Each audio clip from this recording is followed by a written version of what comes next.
Thank you so much for joining us. My name is Britt Oates. I'm the manager of public programs here at Planet Word, and we're super excited to have you all here. I don't know if you all know this, but Planet Word is the only museum in the country dedicated to reading and inspiring love of words, language, and harmony. But with that, let me go ahead and talk to you a little bit about this program and about Jason Reynolds. So Jason is actually a dear friend of Planet Word. He sits on our board of advisors. He is featured in our Poetry Nook experience on the second floor and on Magic Library. And, of course, he has partnered with Planet Word in the development of the series Between the Lines with Jason Reynolds. And this is a really great program. It gives us this rare opportunity to sit in on in-depth conversations between Jason and his close friends that spotlight Black representation in the literary arts, but also showcasing writers and educators who are using the written word as a means of personal expression and social change. That's big. That's important. Now, in their conversations, Jason and his friends will tap into everything from hip-hop culture to storytelling and so much more. And today's program is actually the second in a Between the Lines with Jason Reynolds series. And we also hope that y'all will join us for the third one, the finale, that's taking place on August 26th. So please keep that in mind, mark your calendars. Also, if you have not done so already, we highly encourage you to sign up for our newsletter. That way we'll get those updates and your tickets become available for all of our programming. And you can do that at planetwordmuseum.org. Okay. So one last quick reminder, because we are on plus, I don't have to say it, right? It's important that we all know, while this program we are happy to offer to the public free of charge. It ain't free to produce, y'all. So we do encourage you to please consider making a donation so that we can continue to produce amazing programs like this one. Cool. All right. So how about we take a sec to give our special guests their flowers? Can we take them down the set? Yes? Okay, great. So let's talk about Jason Reynolds. Jason Reynolds is the #1 New York Times bestselling author of more than 20 books for children and young adults.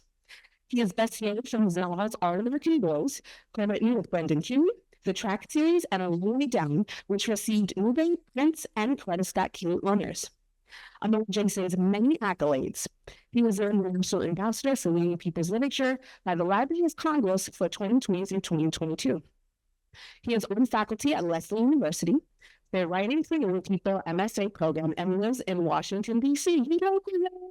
You can find his ramblings at jasonwritesbooks.com. And our new friend to Planet Word, Marcus J. Moore, is an esteemed music journalist, editor, event curator, professor, and author of The Butterfly Effect, how Kendrick Lamar ignored the soul of Black America.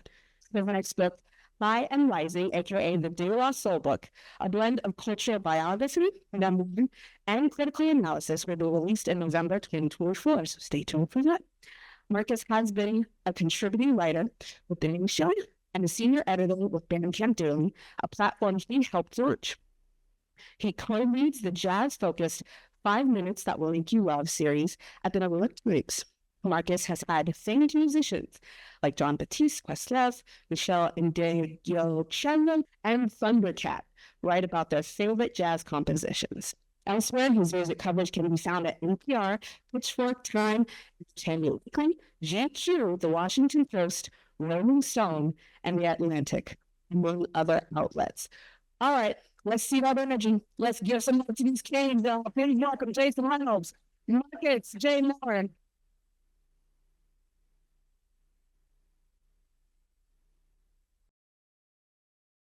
Doing. What's up? Well, happy Saturday. Well, all right. That's really wrong. Well, first let me say this. I'm Jason. This is Marcus. Here's the basic premise of this series. The Planet Word was like, oh, what you want to do, Jason? I was like, I want to talk to my friends in front of some strangers. And I want to figure out ways to talk about language and talk about other things, and taking interesting paths to understanding our stories, our processes, in this particular building, this particular edifice. Today, I have my good buddy, like a brother to me, Marcus J. Moore. Now, I'm gonna give y'all heard his bio. What I'm gonna tell y'all is this is a bad man. When it comes to the way that we culturally understand the music of our time, right? And I think we take it for granted. So, oh yeah, who writes about music? It's like, well, anybody who's writing about anything in particular is doing their best to communicate to the larger audience sort of a way to synthesize the things in which we take part in every single day, right? Like music. It's like, well, yeah, it's music, but it's also this other thing that's happening that we're using music to understand, right? How do we understand politics through music? How do we understand culture through music? How do we understand love through music? How do we understand brotherhood and sisterhood, family through music? How do we understand revolution through music? How do we understand you see what I'm saying? Like music is bigger than just sort of like beats and melody and instruments. It's actually a conduit to understanding what it is to be a human being. And this is the person that helps us understand that vehicle, right? So thank you for being in this space with me. Thank you. How y'all doing? Y'all doing? All right. So he told me back then, I get to ask him anything, which is wild to tell somebody, right? Especially around. All right. I'm a chicken cleaner, but it's also like, I don't say that's word. Yeah. So Marcus is, yes, I sure am. We all had to be some Landover. I was from Landover. See on the high better. So you're from Landover. You were bike seat moving, you were the little bulls down that way. Yeah, man, mom kept me in the house. Yeah. So shout out to your moms. So yeah, she let me do certain things, but other things I was trying to do, she'd be like, stay on this side of the highway. You can't go over there. Sure. So let's talk about Landover for a second. Right? Everybody has an origin story. All of you are from wherever you're from. Look back to Landover and tell me your first memory of music. Oh man, my first memory of music is because of my family. I grew up in a musical family. Like, we played instruments like that, but everyone loved music. So growing up, and we're talking like this is the early to mid 1980s. So growing up, grandmother was playing traditional gospel music, and we're going to church every Sunday. We're hearing, Amazing Grace and Oh Precious Lord, and like OG Baptist classics, right? So I'm hearing that, but then also that's really into like psychedelic funk. So they're playing like, oh, they're funkadelic. They're playing Bootsy Collins. They're playing Slur and the Family Stone. So I'm doing that. But then also, I came up as hip hop was being formed. So I remember the formation of hip hop.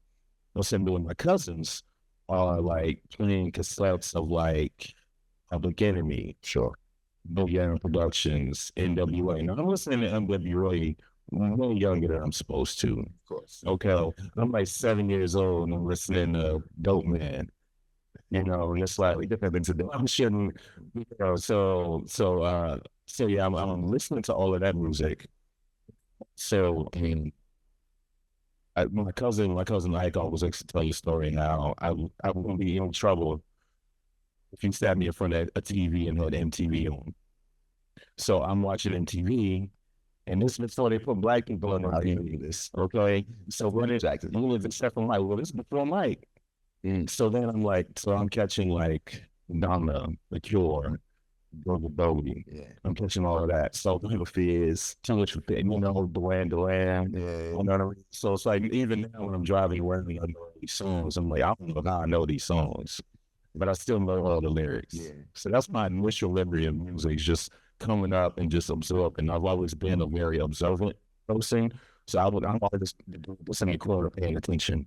So I was doing that as a kid, just like, this music was hitting me. I'm just observing all of it, trying to figure out where it's all coming from. But you never wanted to be a musician? Oh yeah, I totally wanted to be a musician, but then I quickly realized that, maybe I don't have enough rhythm and bull drummer. Got it. You know what I'm saying? I got a moving two-step, and I can't like do it and all of us got it, right? It's a little stereotyped, Right. But actually, fun fact, I don't even, I got it. That's what actually, that's out of it. Then I want to see things from the one. When I'm sliding out the way, so I don't know. I know at one point, I don't even know if you knew this. I used to rap. I did not know. Did you know? Oh, you didn't know you knew that? Wow. Oh, my bad. Okay, let's shout out to Coca. Yeah, no, in school, middle school and high school, I was deeply into hip hop. And so one of my friends thought we were about to be the next Wu-Tang.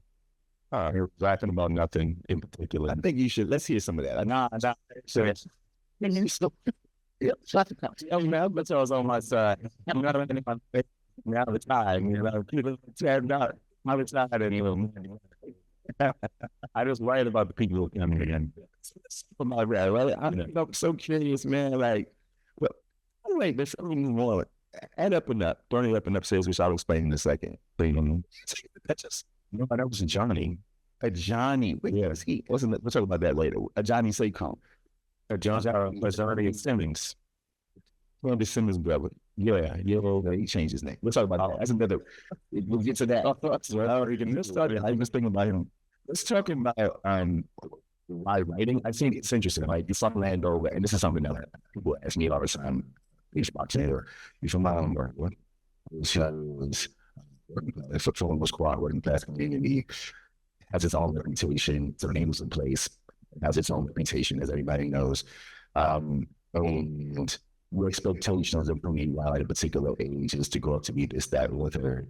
And then I was the one that at least there weren't a lot of us, fortunately, in my specific circle, because it's not the same everywhere.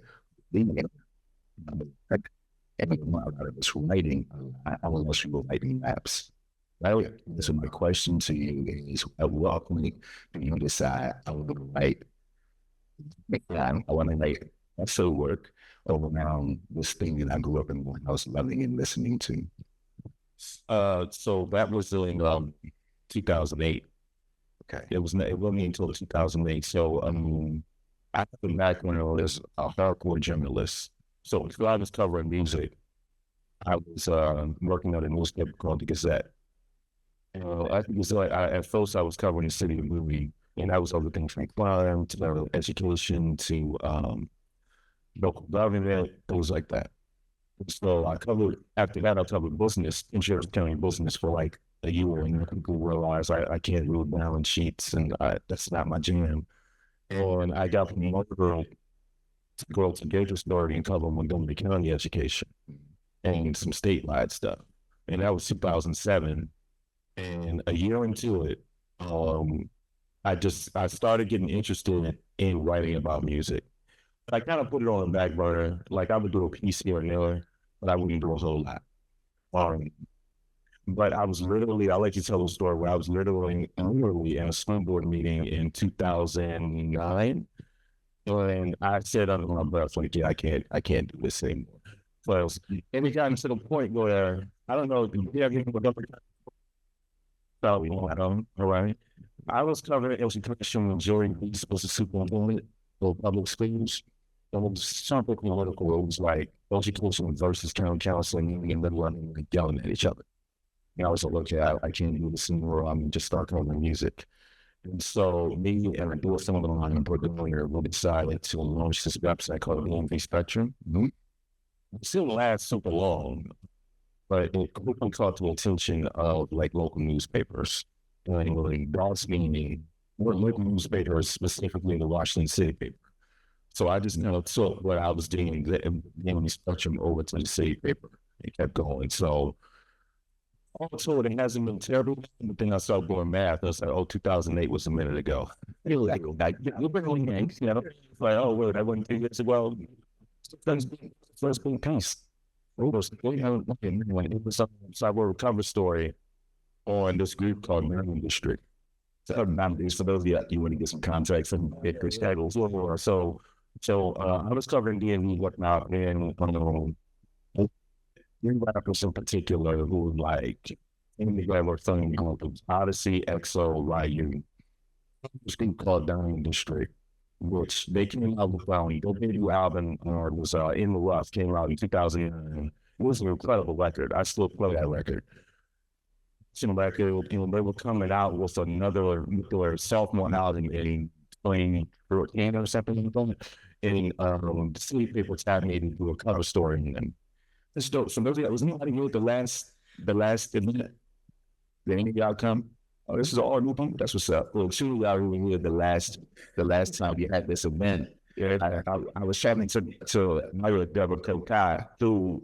So it was giving the history of DC from the area's history in hip hop, because I think that people don't know that there was a rich history in hip hop in this particular city because it's not talked about, right? It's like you got New York, you got Philadelphia, and then they like split us and go down to Virginia Beach, right? And it's like, and we're thank God for Pharrell, right? It's like, shout out to Pharrell, right? But facts about DC that most people didn't know, right? Which is credit to DC. Same with the clips and Pusha T and his brother. The point I'm making was there was a rich history. I think that I settled in I think a long time ago he told me, like, look, it's Washington, it's DC, and everybody know Washington, but nobody really know DC unless you live into the world around the cultural elements, right? The cultural edges of this particular town. So when we talk about Diamond District, we're not talking about like small fry. These are the children that were born from him, right? Being long before him, just to lay the groundwork for what DC hip hop is going to be. This is right when Wale is sort of having his starting with Wale. I know Wale was this is the whole point of this is to give y'all some cultural texture and like place y'all live. It's good. Like we're having a moment, right? But like so when I think about the Diamond District, we're talking about guys who in this town were flocking, like we loved them. Yeah. And so people like, oh, it was a big city, but I'm just because I heard that you were writing about them for a couple of years. It means a big deal. It was a big deal because like in particular, or some event in particular, where like at that point Odyssey wasn't living here. He was up in Brooklyn, but he was still coming down here every so often. And but XO and YU still here. YU still here, right? Still here anymore. And so they ended up coming out to like, XO and YU, you see him, but you would never see XO, YU, and Odyssey in the same place. And I remember one event in particular of Live, which is since closed. The only thing where someone spotted brother, and you see people start taking pictures. And that's when I started realizing, like, oh, okay, this is a big deal. This is like, the super group. You know what I mean? So I can't remember how it happened. I think I pitched the cover story, or they pitched me on the cover story, and that was my first thing. And that was 5,000 words. And I was like, oh, 5,000, golly, that's a lot of it. Like, some months later, it was like, we're like, 5,000, what's a lot of writing for? Like, hey, whoa, now, hey, wait up, what's a whole lot of writing going on? Yeah, like, writes for a living. Oh, well, no straight now. So it's a mustard, which is the whole other thing, right? It's a mustard. Like, yeah. I want to take a break. I want to do something different for a second here. So, after this, I want to get into the verse, and I want to get into Charles and sort of your love for jazz and what you're doing for new jazz in this particular moment, as well as older jazz. First, I want to see like put your hands in the air, like just I want somebody out to name some of your favorite albums. I want you to think about your favorite albums. All right, and I want to call on you and play this game. Just thought of it just now. And with Marcus Merle's The Album, you asked me to do one sentence. Like, how do you describe this record in a single sentence? I know what it's like. That's things like that. And we'll single sentence. So look at it. We'll start with you, Cole, because I know you. No, Logan, you're not shy. Brings that out, but I find ways that make you look at this. No. Ourselves. You got. I think you stopped me. Oh, that's good. I think you got me. Do sounds. Yeah, ask him a question about an album. You know. Yeah. Oh, definitely. Like, Let me get what you do? Slow. You know which one's gone. It's the max range that goes mode. No, it's the max range. Like when we had questions, this somewhere in Bloom. Yes. But is it talk to you? Let's some no. Well, now, over which and Bloom record though. First one. And on Strata East. Let's. Here's where. Well, my bad. I said what I did with. Yeah, I should have asked somebody over. You're so like, oh, Bible said, right? So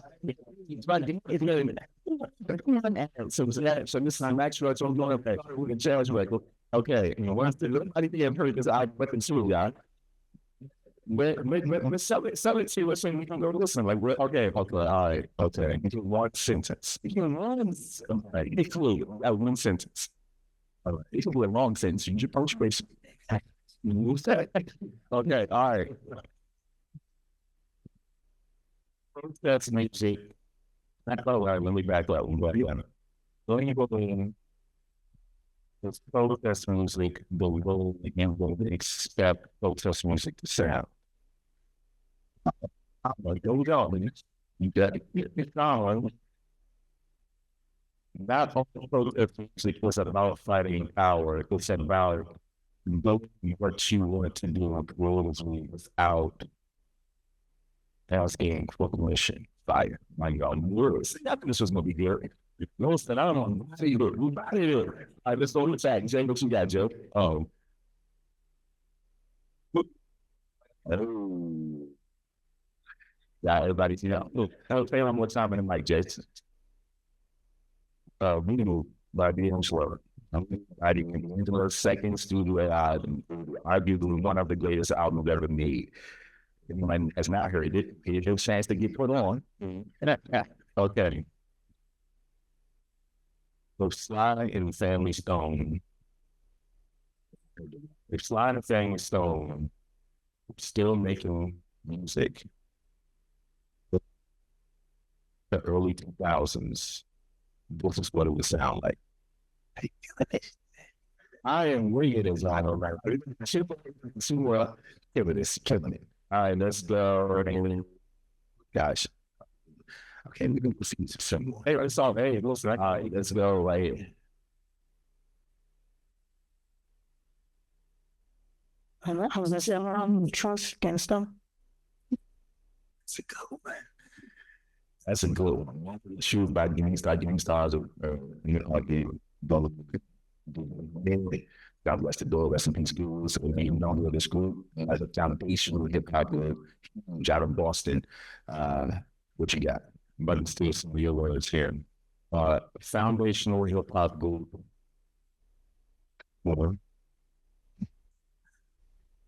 now you know, yeah, that in my opinion, that's was but anybody ready. But I or let's see what we got. It was like so in that short. Oh, it's okay, but yeah, you always got time for that. That's a big one. Marvin Williams, what's going on again? Top 50 records for me at least of all time. Emergence of soul music that almost don't exist because very really driving very protest music. We don't want to, we'll take the next one. We don't want to bring anymore. Now, what was this best one? I love it when you're cliche. It's the best. Well, right, we got some heat though. Like, that's the thing. I was like, when it's not from the world back and listen to Marvin Gaye, that's the one I'm always going to. And that's like what's the record that I put on Sundays when I decided let me get out of my music mirror and it's like Stephen was science that you better was Sunday. Yeah. All right. So you haven't heard that album.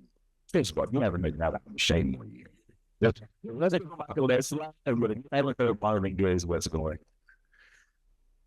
So as you would in the car, still hold put that on in there. Whether it's like to me, if I'm there, but still to DC's own might be it's incredible.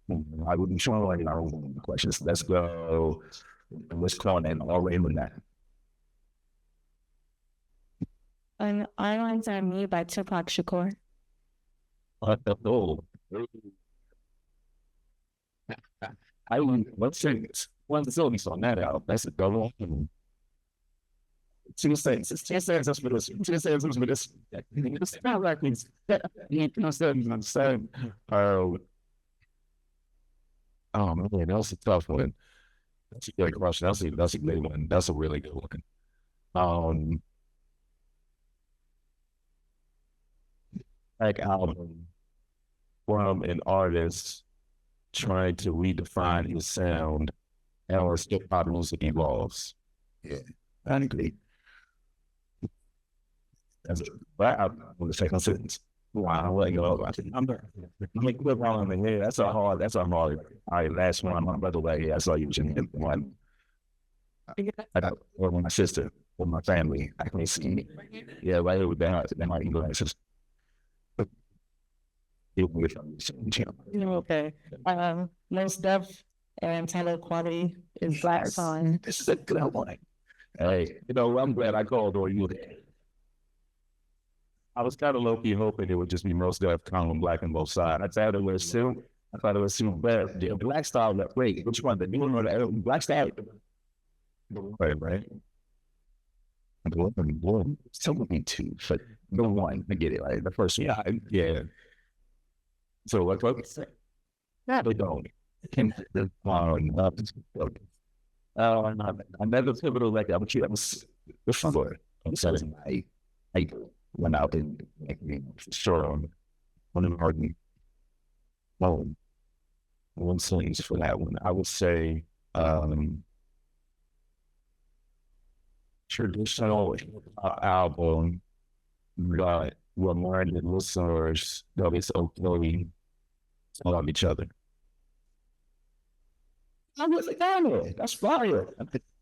I mean that's I'm sorry. I'm saying I'm selfish, so I'm gonna ask man. We'll get back to the rest of this interview. Outcast of Kenny and I.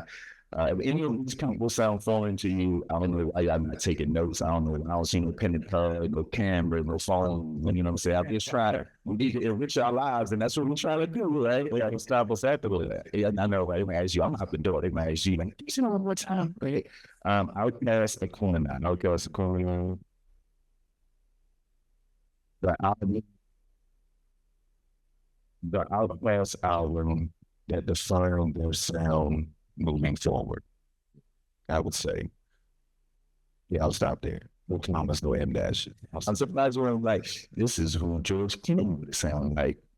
This is what Parliament would have sounded like if they were making music in 2006 or whatever it was, 1999. Wait, what's up, Johnny? Well, I don't know. Plus, millions of it's over there. Who would know? They're not going to move today. That's me. I want to talk about the world. So Marcus, first of all, I want to say this. Marcus has been trying to close the times. This is a place.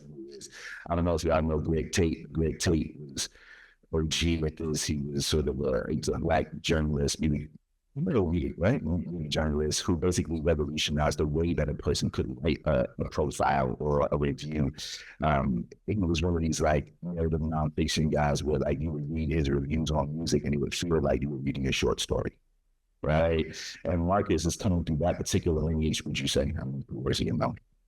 I'll take that. That's good. Lord, coming through that, greatest on our with his coming through that lineage. And so Marcus is what is full of life and is vibrant and exists in all these spaces. But the one thing that I'm most impressed about is that Marcus has also created and has written and published books. Just talking, when he came out, he was the first writer to ever write a book. Look, the young legend Kendrick Lamar. Absolutely. Put your hands together for it. I don't know who type of artist or Kim they go both to or type of both of them. What's that? Like that. But celebrity it's like that. Think about like writing about Kendrick. Sean was still sort of like it's like on the creek. Like, it wasn't like, oh, Kendrick. It was like, man, that album was fire. That's what about and it's like Steve Jarman, right? Like, let's see what else he has. What makes you so like this kid's about to be? So I came up with the idea at the time I was working in at the Stockholm Man Camp and in New York, in Brooklyn. At the time my offices were in Brooklyn. And I would always smoke and play. So like go out, go to work goes on and just go grab lunch and just kind of move around a little bit. And so I just put in the album, that's Butterfly on headphones. And it's fascinating of how people get into the book. You know what I mean? So I'm listening to the record and I'm like, yo, I need to know how the Thundercat was thinking when he was doing this bass line of this song. I wonder what Robert Glasgow was thinking when he was playing these keys, or the wires when she was singing in the background. And so, funny enough, you're actually part of this story. So I was thinking, I was like, man, you know, I think there's a book in here just on Butterfly alone. Mm-hmm. So I think I ran an idea across Europe. I'm trying to remember it, but I ran an idea past family and friends. And they were like, no, I think you got something there. But it was actually me and my agent who were like, well, actually, let's expand it. You know, not just Butterfly, but like this moment in time. So the book takes place when you haven't read it, and takes place from like 2005, really, till up until winning Pulitzer. So I say all that to say, did y'all know anyone put listen? Some of y'all know. Some of y'all didn't know. Kendrick Lamar got Pulitzer Prize, so you got to put some respect on that man's name. And it was just, and a lot of us probably remember what he was doing and what he was learning. You know, he was making on these records and putting these records out, and everyone was still pretty classic. So I still come from a perspective of somebody like a Lamar Jones or the one good shorter. I give a word black music, classic work, right? Well, back in the day, he went to writing about it. When the jazz musicians are doing that code, they were contemporaries. They were contemporaries, Archie Sharp, etc. So I wanted to saying, I come from a perspective, I don't know how it sounds, but so the people out there. You know what I'm saying? So that's what I wanted to do. I feel like all too often in our industry, in the music industry, they tell people pass on, they get other work they pass on, before you decide that they're worth documenting. And so I had basically take the opposite track and be like, no, somebody like Kendrick's a legend already. You need to be writing about dude. Yeah. It's always valuable word you're doing this time. But the world is going to be okay. Yeah. To the county, to contact, to preserve, and don't see yourself as a command journalistic activist, but I do very much. So I don't have to get on a little bit, right? But I don't know. Like, if you're a creative person, you have to understand that a certain aspect of it is you don't really learn or appreciate or even discover what you do until either you were trained or you were transitioned. Okay, so anytime I'm writing, be it an article, be it these books, these shows, what have you, everything that I do is for the youth in my family. It's for young people, those God children. When they get of age, they can look back and be like, "Oh, Uncle Marcus is doing this." Like, that's kind of crazy. Like, he was going, like, so I've gotten into teaching. So I've had a class, and then Kendrick get in like, yeah. And, you know, the women start to phase in when they like get a little older, and they're like, "I my professor wrote the first Kendrick book in like 2020. I think some dude in 2010s that was getting this done the third." So I definitely look to archive, but I also want to pursue voices. I want to defer to the creatives. I want to defer to creative people. So I always want to make sure that I'm doing right by the art. So likes group of Kendrick like this that you can talk to. I would go to, was he open to this? Was his team open to this? Was this one off? Was it well?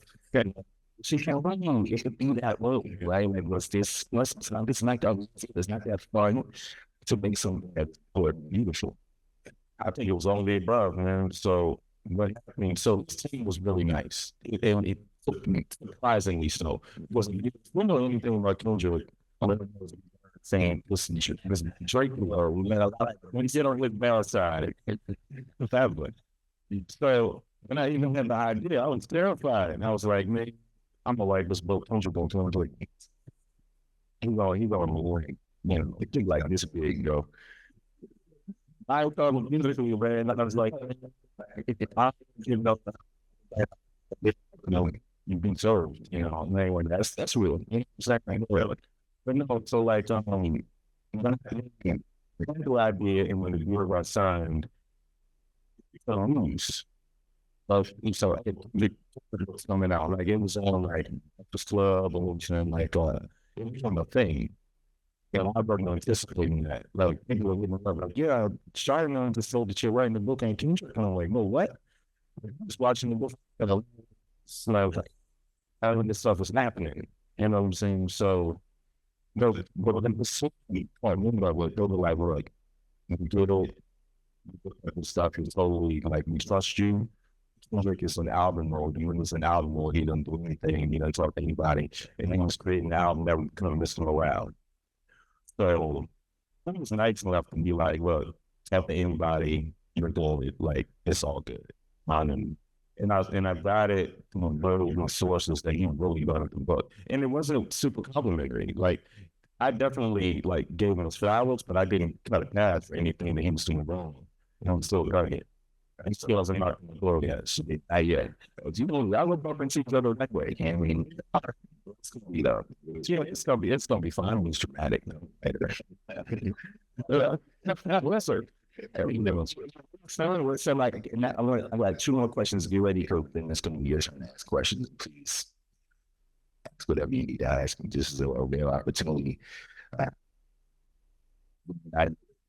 Their opportunity to ask your questions if you have any.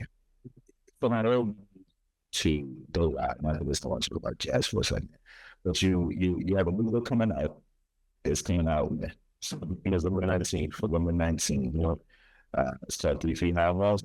Just about this time, I don't know. Sure. Talking about it. I know we ask these questions, and I just don't take it for granted that we built to it. You know what I mean? Like they lost soul.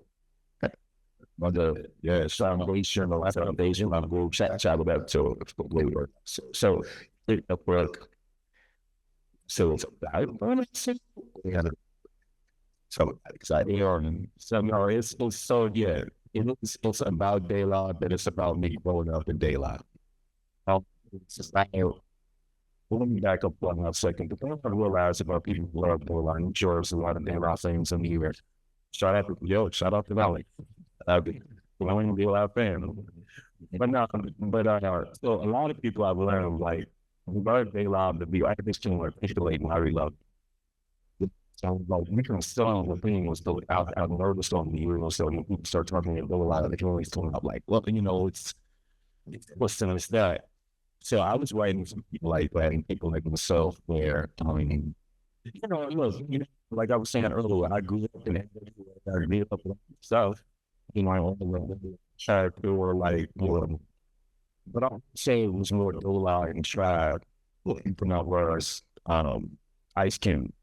Hold on, so I just kind of learned to like, well, I believe if you being get flat or something and tuned it, go wild. But so many there's an opportunity to grow flowers in my family. Particular. So explain directly when I shifted my cultural needs. Then we because she didn't really try to throw me into one thing or the other. Like she was really good. She was the master of keeping her own way. You know, two girls were like, I always tell about you can't watch that, but everything else is in bounds. Like so that's what finalizing is about. I mean, I rapping on a rap like the some or super wearing 700 movies. Move that term, we tired. But tired. Okay. We all, you know, put this on our page was getting you get out. I'm saying the James Bond. It's at the film. Willie, so like, so listen. We're trying to make it erratic. I'm going to try to make more shows. I rise.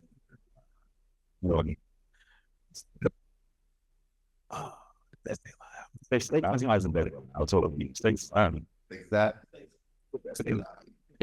I disagree. Okay, you go back.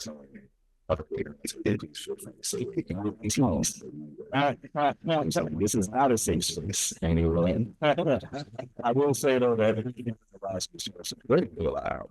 I would think that, I mean, with in interviews, we've heard this, I know, but we're going to sampling. So we will sample a little bit.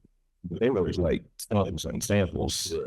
You can actually after now. I mean, we're going to 6 to 9. When we start with close your album, 6 that album to absolutely. All right, my last question before we open to you are. From all of this, there's a moment that you come up with hip hop, soul, funk, gospel, right? You're coming up through that sort of trajectory, black music, right, as we know it.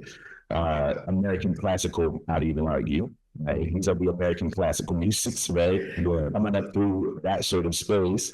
And then jazz happens.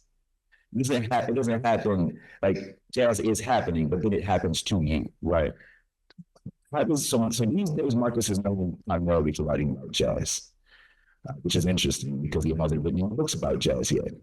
But I'm sure that's like okay. But I'm not known for writing jazz, which is really interesting because it's a music that one would argue is not necessarily pop music, pop music, right?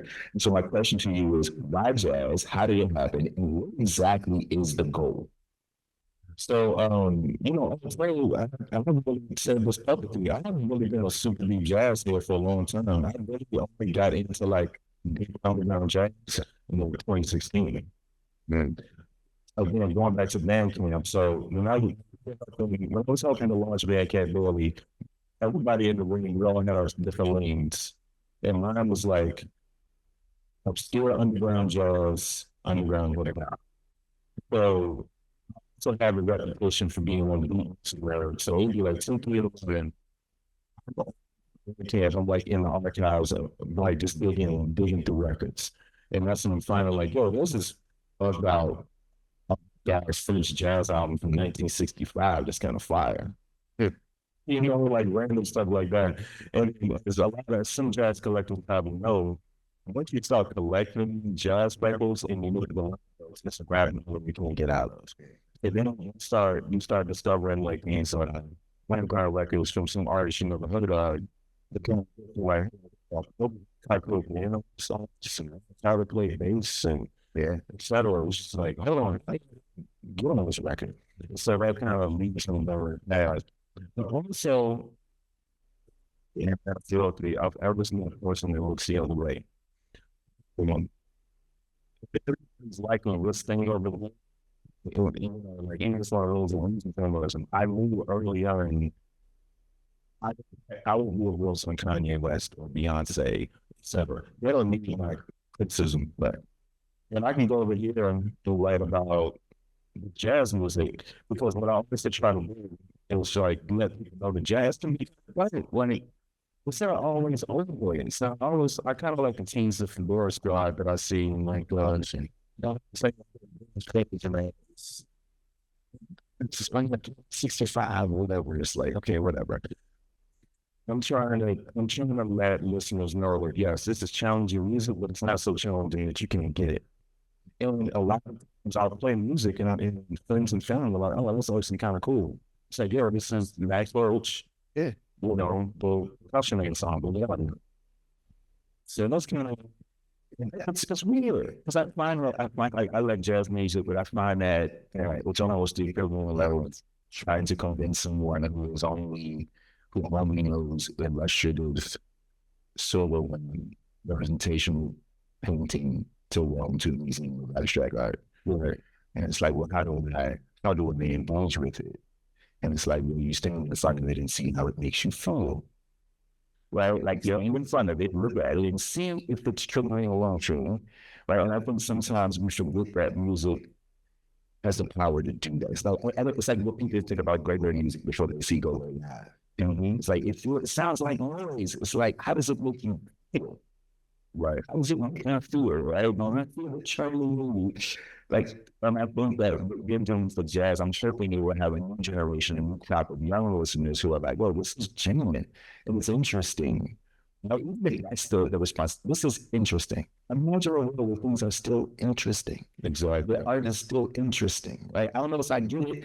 I don't know if I have to. It's like postmodern poetry. Like, it's like these words are all strung together. Don't make no sense to me. But it's an interesting experience to learn this way. Whatever that can be enough with our engagement with the art forms around us. Yeah, it's doing something team. It's doing something, and that's all I try to do with like covering jazz music. Is what hearing it, just to kind of can enlarge my fellow jazz critics. I feel like sometimes jazz critics write for other jazz critics.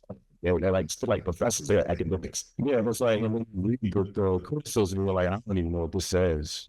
Because it doesn't say anything. It doesn't say anything. It's just a bunch of words. So I'm like, okay, look, I want to make it palatable. Where it's like, even if you don't know this experimental jazz album from Argentina or 1978, I'm trying to write it in a way where it's just like, okay, here's how I made me through it. Hopefully you dig it. That's how I approach music criticism. It's just like, this is the thing that's interesting to me. I know it's kind of left of singer, so it might be a little bit, but I dig it. Hopefully you use it. So this means my suggestion. Now it's time for curating these, but I told them that day I was dating about things always be trying to tell you what you're supposed to be doing, right? Yeah, and I was like, yo, Mr. James Baldwin, we should have it. It's called emotional. James Baldwin, the great James Baldwin. Okay, we got things all. So there was there was a great photographer we should have in our. He's a humongous photographer, 60s. His friends, high school. That's what we had like what you say. I was showing. This is still a beautiful positive, but I think it's called, I think, personal. It's Richard Avedon's gorgeous photographs of people in James Baldwin's. See, they because that one like this. Similar, except similar to that. But it's a huge book. Once you go nowadays, if you can find a copy, it's really hard to find. I was talking to myself. I was like, who has not made a book and who has not been in the book, but who has downgrades of jazz artists? It's really good to see. Time. For those of you who don't know, the traveling was here. He was a photographer in D.C., been around forever. He used to take pictures, he used to photograph all the hip hop in the 90s and early 2000s. It used to be a thing, but I'm not going to probably get him here when we talk, but if you can get a photograph with him on shirt town, it was like, oh, it was like, oh, okay, now I was on somebody because he took a picture of me till I was like 31 years old on the shirt tip. I was like, I can't believe I used it as my headshot for years. I was like, I can't believe and I've known him since 15, but I haven't earned it yet. But he would take a picture of me. And Lauren John sort of made a turn when he just started shooting source class. And then he just lives in the Kennedy Center basically and just takes pictures of anybody who comes through. He's got all the news racks, he's got all the overheads, he's got all the stuff, and he's shooting regularly, still making all these photographs. But the sound people that he taking pictures of. And I don't know why y'all kill me when y'all putting me and you're so when we're sort of losing the space, especially because both of you are interested in some of the old stuff, yes, but like who's emotional so downhill. I was like, it's for archiving, but archiving was like the traveling about shit. Young Jonas cuts get those the ones you like, the ones you don't like, the experimental cuts, the stars, right? Like all of these people who are now the new sound art. These are documenting these are owned in a language together. All right, well, that's when I might start for. You know what I'm saying? Like, we're just we all like, well, just trying to get that working somebody like, I've been waiting for some opportunity to do something like this. I never thought about it. Well, it's all good. I just want to thought, man. Hey, you got sound for a few questions. Hey, we're friends at China. We're moving on Friday. We'll see you online. If you have any questions, put your hand in the air and we'll turn on you the microphone. Yes. I mean, for the microphone. I just knew it. Over all the genres that you mentioned growing up, that you go. I'm glad you called me out on that. I can always acknowledge our and but I just never, my more gravitated towards hip hop. And it wasn't even a conscious thing. It was just like, again, when coming up, as hip hop's coming up, and my ear just sort of bended. That's not a word. Then towards, you know, both hip hop of the time. So, so go in. I see yourself. No. I'm open. I'm open book. I'm an open book, bro. With a pen, nothing. That's right. See, that me. I'm also Ender. So it's just like things. You know, nothing. I'm gonna like enough. And like I would declare say that like never saying me what and I'm so that's right. Very well. My thing don't see go pretty on that. I mean, you know, my theory on good music is the blackest music in the world. I remember when it was the blackest. I don't know music. I believe good music is the blackest music because it was all the black music. So where they studying like from blues to jazz, to funk, to rock and roll, hip hop, R&B, and soul music, Afro being soundboard, calypso, and all this out there, the Afro Latino music, right? And like everything in one sort of accent, clear response, cool sounds, like literally like every single black music is English horn music, the nation's capital, Washington D.C.'s only music, right? And to celebrate it. I'm to the go. I was always hip hop do. I always think I rap like you the go. I feel better. So genius, but I'm just well, I am now. Shouldn't make sense. That was not this. So this planning was all. They would go and dying in D.C. unfortunately. It's cycles for our lives. Young in that music scene was giving you one way and a place to play and an opportunity. Superstars and the over items, but wouldn't be very smart measure. Like, you don't understand why the music was so important. So many of us. Trump those because when you to the color, if you change your T-shirt, if you change your sign, or carry your name, it's all your neighborhood, call out your street, call out your food, and then next week you go to the PA college, you can go and find you like I said, so the Doug over and you can that's it. By the local legends, they heroes in my communities, I'm making sure that you know, but you know, the word neighborhood was so very important music from this particular city. I was like, wow, Stephen Colbert voice for her. I was like, well, like, you sound like you little hour. It was to be talking about him and Stephen Colbert. I didn't know. Watch more to me. We got those questions. Start with Bible politics. Oh, sorry. So, okay, I don't stand up. That's okay. I trade. But my question is really about social mind politics, someone the role of hip hop artists and hip hop music today versus, I guess, because Right came out in 2016, 2015. Yeah. And so I really want to get your take on like what the role of a hip hop artist is today with like post Trump, by then, and like how we're moving forward from there. Yeah. I feel like I don't know. You don't much of a way, and so it's really something up artists affordable responsibility to have really something of substance. That's not the same there. There wasn't really the party because we've been partying versus hip hop. It's been the thing for substance too. What's of substance? That is very important. Anyway, but I also feel like when I listen to a lot of mainstream hip hop today, I'm ignoring something that's based on rental sound or storms. I just want to really good quality. I read it. So I kind of struggle with the question. I kind of struggle with telling any artist what they need when those terms belong. But I can also say that just as a consumer, I find myself coming also in a mainstream hip hop really wasn't a need for it. Wasn't a need for it. I feel like I was supposed to go I can't move anymore. So that kind of goes back to what you were asking about jazz. I feel like thinking about jazz music, I feel like they wouldn't both work more so because they're bringing those strong emotions without using words. And I think that's like powerful. Like people are how certain these feeling just by how they do it and they would drum. That's really important. So that's about the air soul goes to that's like I say it earlier. like Charles Rodriguez and Gins and Melanie Charles, people like that. Because I that go along with rappers and people, more rappers and people. Yeah, it's like, and this one, sure.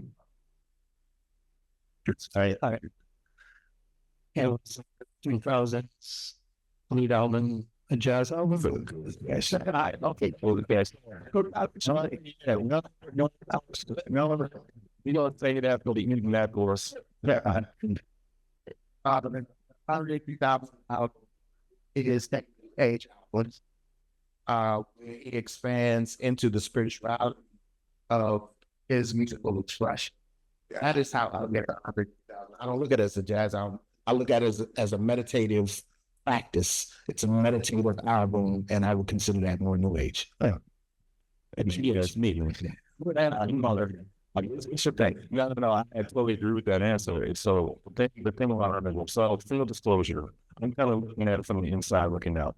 Because before the album came out, like a week before it came out, I got to write the official bio for the album. So I got yeah. But I'm saying to you, it's all now. It's like, now people like, what? But you, so I told him, I was like, he wasn't being called the jazz album.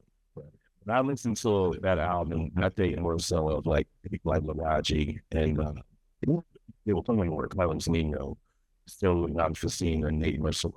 It's definitely meditation. I kind of down with jazz, being little people looking to try to do that probably for upcoming Grammys. So then I can still go jazz flautists. I would say Melody Charles plays flute. Shabaka really Shabaka is flute, you know. It. No way in the comedy show. So all the groups but you know, someday like that. Now, final question, last question. You know how last say last two questions will be out. And if you have a question, just come out. What else doing? Hello. So, anyway, I'm looking at quality globalization and culture, and everyone started saying hip hop is fiercely regional. They took you to New York. If you listen to NWA, you're in California. If you listen to you're in Florida. Why are those young artists in Bordeaux to bring the country here? What is all this question? Do I have any? Okay, you just some sort of weird, but that was a great question, and I never understood why. I never understood why Goldberg's not like out of hip hop like that. So Ro asked me this thing. Torre was like, "Oh, you saw me here," and he was like, "So everybody loves DC. I just didn't understand like I don't know. Like, why hasn't this worked?"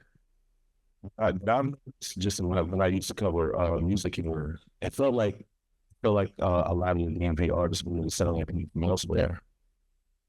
The rappers, actors, you know, like it's more like New York or it's like Atlanta.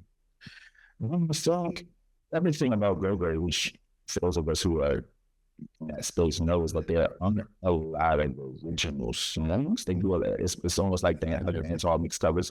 Go-Go makes a lot of covers and Go-Go versions of already popular songs that they then can't monetize it. You can't, you know, like there are a few that like sort of have become legal, like Ashley Simpson Joy or Bill Joy. Like you have these songs that everybody knows and everybody loves, but there's a ceiling there because it's not their actual song. Right? It's not their song. I think, and I also don't know why we would still took a particular song away because of me.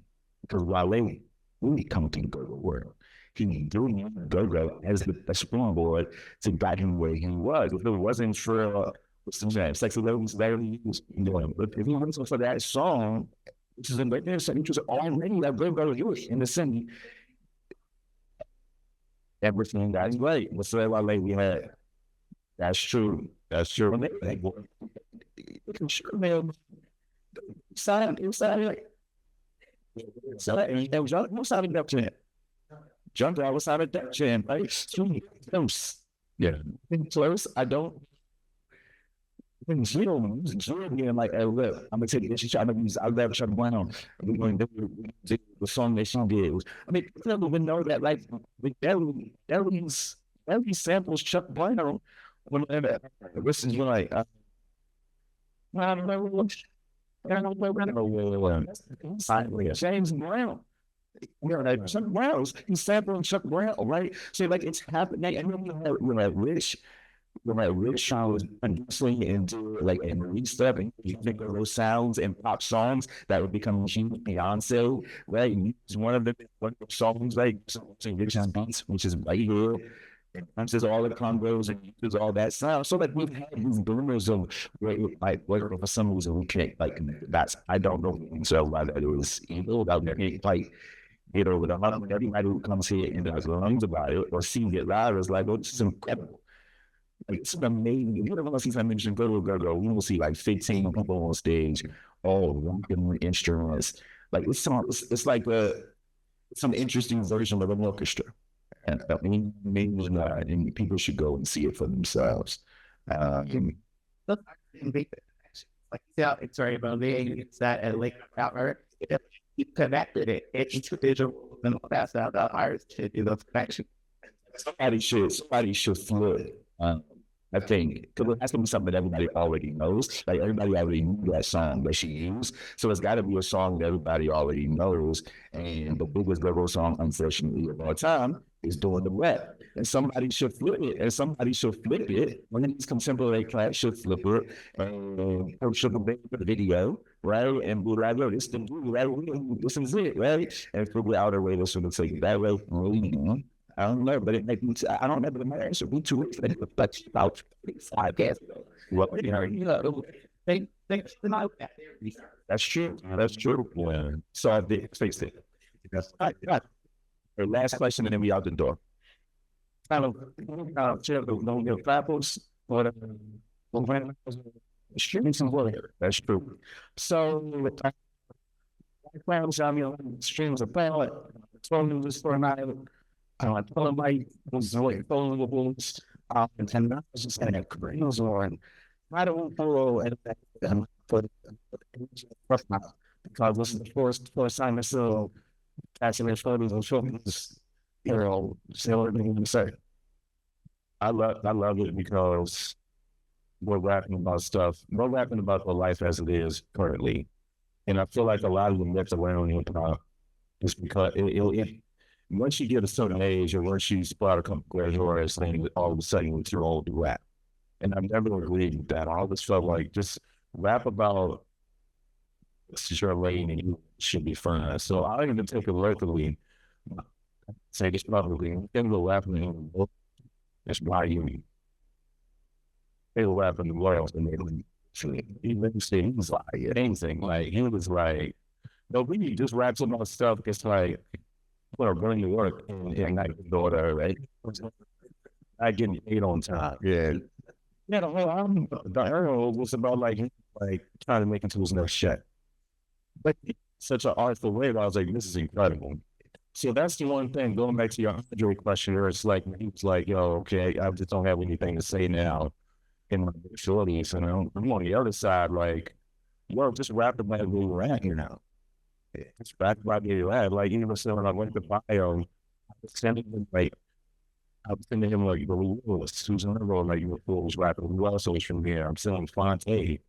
You're 40, no 40s. I'm like, yo, just wherever you are, you know, just rapping more fast. And it's your question. I think it's great as long as you're rapping about something that's very honest. It will resonate regardless. Yeah, regardless. Jordan, I'm sure it's on. Yo, maybe none.